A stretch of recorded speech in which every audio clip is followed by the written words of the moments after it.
As you are going through your business, there's going to be ups and downs and huge highs and very low lows. You are working with people. You're going to be developing relationships with people, both your customers, and if you choose to build a team, which I highly recommend, it is my favorite part about this business. You're working with people. There's going to be emotions, there's going to be attachments and hurt, and this is all part of the process. I'm not saying that to scare you. I want you to really understand and see the big picture of what's coming. So when it does happen, you can say, Jose told me that this was going to happen. This is part of the process. I just need to get onto the other side of this and things will be okay. I just need to get through this part of it. So it's an inevitable part of business. What keeps you going is your why. If you're experienced in this business, you may have heard that before. Find a why that makes you cry. We don't necessarily have to go that far, and I don't want you to get overwhelmed. I don't want you to get overwhelmed with it at first. I don't ever want this to slow you down because maybe you don't really quite know right away. That's okay. This is something that you can plant a seed within yourself that you're like, okay, you know what? I'm going to be open to figuring that out. One exercise that does help you figure it out, and as you're getting started, I always say you learn as you earn, and that means that you're going to learn about yourself at the same time. So I don't want this to stop you from moving forward to the next steps, but this can be an ongoing kind of like journal self-reflection exercise that you can work on. I recommend using a notebook for this, something that is kind of special. Don't use little bits of paper all over your office, because this is really fun to go back a couple years into the business and reread what you wrote. I always find that so fun. It's like finding old diaries from when we were teenagers. You know, it's cool. As we grow, you can look back and really just like, you know, be happy, be proud of yourself for how far you've come.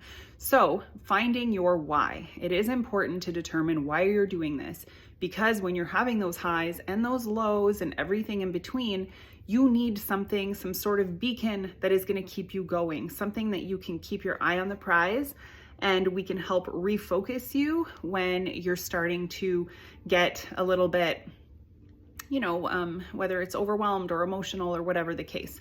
So in order to find your why, there are a couple of different things. So oftentimes people are going to join either to be part of a community, to earn extra income, to help others. Maybe you've had a transformation with these products and you want to help other people. But what I always recommend is going 7 layers deep. I didn't come up with this. This is something in the personal development world, but it's very effective. So whatever your initial answer to what is your why, so say for example, it is to earn extra income. So why am I starting my Shaklee business? I want to earn extra income. Go a step deeper. Why? Why do you want to earn extra income? Why is that important to you? For an example, it might be because I want to have more financial freedom. Why does financial freedom matter to you? So we're on step 3 now, because I don't want to live paycheck to paycheck and stress out about money. Why is avoiding financial stress so important to you? Because I want to create security for my family and be present for my kids without constantly worrying about paying the bills or where the money is going to come from, or can we afford this, that, and the other thing. So why do you want to be more present for your kids? Because I grew up watching my parents working all the time, and they hardly had any time for vacations or playing with us or sitting on the floor and spending time together. And I don't want my kids to feel like I'm too busy for them. So why is changing that pattern so important to you?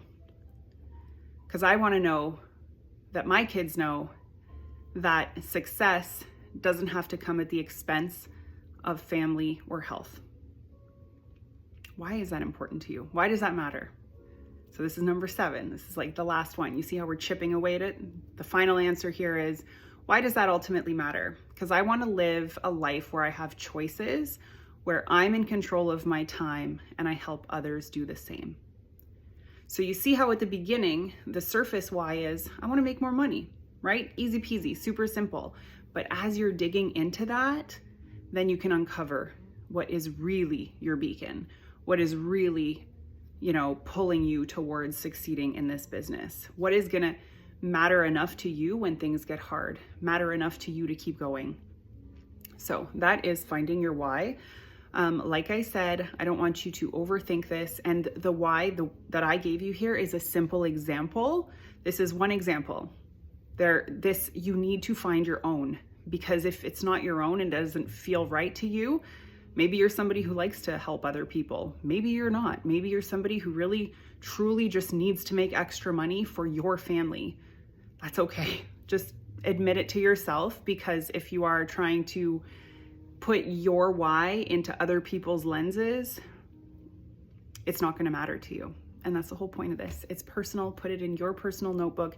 You could choose to share it. You definitely don't have to, but at least write it out for yourself and keep it in your records, because in 2 to 5 years from now, when your business is looking completely different than it is today, you're going to look back on that and you're going to be so proud of yourself.